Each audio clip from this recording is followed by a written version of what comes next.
Yeah, actually, I have. I think I've told you this before. It would upset you to know that I have a couple of wayfinding entries that I've written and never published. But at some point, I realized, I don't know, I was writing these and publishing them for myself, and then people started actually reading them, and that terrified me because I don't feel like anyone should listen to my advice about anything. And these are like things I'm not qualified to write about, like meaning of life kind of questions, which are the ones that keep me up at night, and the ones that mull over most often.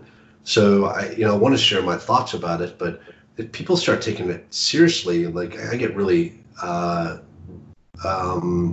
it, you would think when you write something you'd want a big audience for it, but this is the kind of stuff that getting an audience for it actually really put me off because um, I don't want people just following anything that I say. I just would rather have more of a dialogue about it. So I've gotten more out of having the same conversations with people than publishing them, and I think it's a mistake on my part to do that because the people I've heard from, they've gotten a lot out of it. And I've heard from people that have read the wayfinding entries like several times and they start having, questions about something. They'll go back to one and find some kind of strength from one of the entries. And that's how I learned these things. Like I would go back and I've read so many books over the years that gave me a better understanding of the world.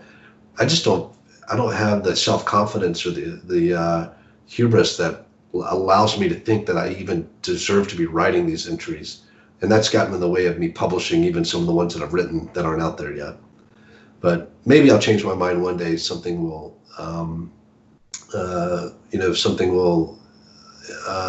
create a spark that'll help me get over that. But right now I'm a little too self-conscious to keep putting those out there. Well, I won't beg you to publish them. I will say you probably just need the right beta reader, and you should send them to me. I my thoughts, and then hopefully the rest of the world gets them. But let's look out for number one. I'll keep in mind. One of the ones I've written that I was really scared to publish because I was raised a Christian, but I'm now an atheist. But I wrote one about Christianity, and at the conclusion of the piece was that we need more of a good kind of Christianity or religion in our lives. And it was not a conclusion that I started off the piece expecting to reach, but there's so much about religion that could be amazing and could be great. And I think the bad parts are self-selecting and reinforcing. They're sticky and they're attractive in a way. And the good parts, other areas of society have taken the burden of some of the good parts, whether it's charities or it's just community and forming bonds and relationships with cliques of people that help you in the same way that organized religion does. But there's something unique about what religion can provide that I think should be cultivated just in a more secular way that allows itself to be updated with the times and has more love in it than hate, which is exactly what the New Testament was all about and what Jesus was all about. And I've read the Bible cover to cover. I did it when I was in my teens, and it just hurts me to see what religion has become for most organized religions, where it's about the bad bits and not enough about the good bits. So that's a piece that's still I play with every now and then, and it torments me in a way because I want my thoughts to be a little more coherent, but I'm really shocked at where it ended up. But maybe I'll send it to you and let you see what you think, and maybe you'll convince me to publish it. Maybe I'll publish it under. I will definitely enjoy reading it. However, it works out for whether you publish it or not. But I do remember I said this at the time that it felt like a secular Bible study. Because you were very clear from the start that these are my thoughts. And as I read, I disagreed with you a couple of times. I don't remember the specifics, but I remember I did it and was like, oh, it's fine. This is not a guru. This is somebody that I'm having a conversation where you're talking and I'm just listening, which is sometimes one of the best conversations you can have. Yeah. That's good to hear. That's the way I like to think about it. But I also got, feedback from people that were, nothing negative, but some of it just maybe too effusive or, expecting me to have answers that applied to them. And I think in the intros of all the entries, it was like, look, this worked for me, or this is the journey that I'm on, and it might not work for everybody. But yeah, I think the sailing made me have knocked my ego down quite a bit about having the idea that people need to hear what I have to say. I just don't feel that as much as I used to. Now I feel like more the student and more someone who just wants to listen and absorb than someone who wants to spout out about things. But something really happened sailing across the Atlantic where I just became far less in awe of myself and far more in awe of my surroundings. And I think that change has been semi-permanent. And it's affected my blogging and my, my advocacy for giving publishing advice and things like that. Like I did a 4-part publishing series while I was sailing across the Pacific, and it was because I had someone like really motivating me to do it, saying you need to do this, you need to do this, and I had to work really hard to force myself to do it because I was thinking of all the people out there who knew more than I did, and like, why not just have them do it? And I think something changed in the sailing that made me think there's always someone out there who's already doing what I could do and doing it better. So why do that as well? Just stay on your own journey and try to learn. And I guess that change has stayed with me, might stay with me forever.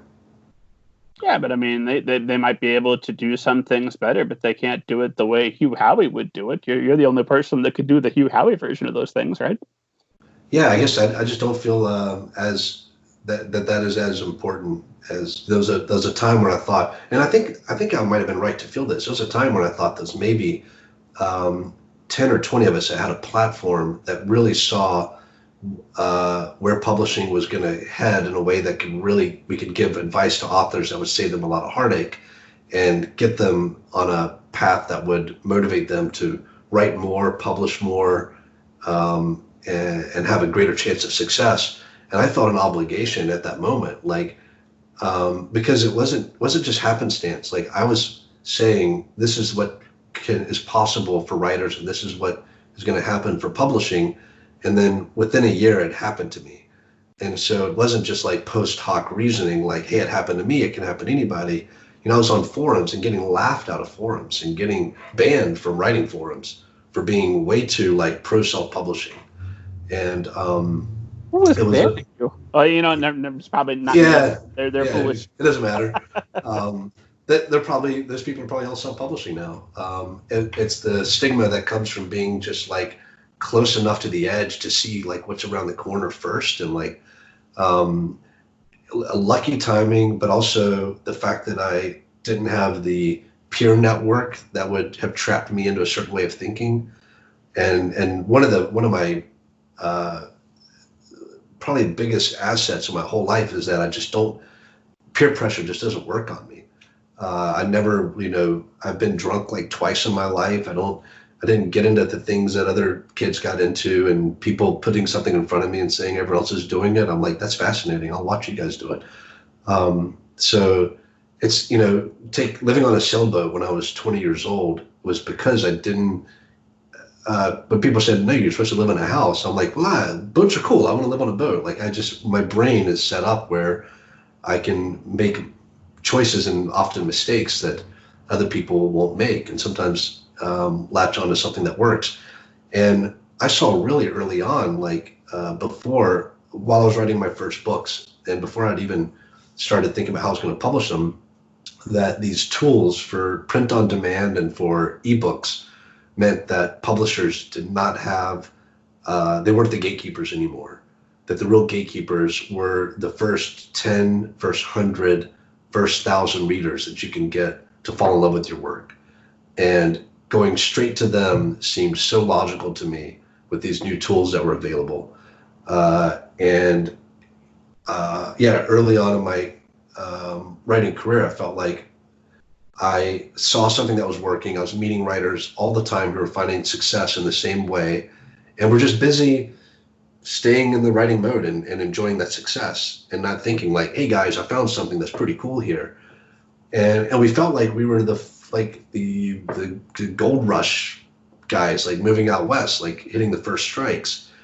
And I was one of those people that's like writing back to the East Coast, like, pack up your wagon, get your butts out here, and I really felt a responsibility to have people. I just saw so many people go in the wrong direction, where they were writing query letters and trying to chase agents and doing the things that were not going to help their career, when they could be writing the next book and getting that other book out there and just giving it a chance and writing the next book and working on their craft.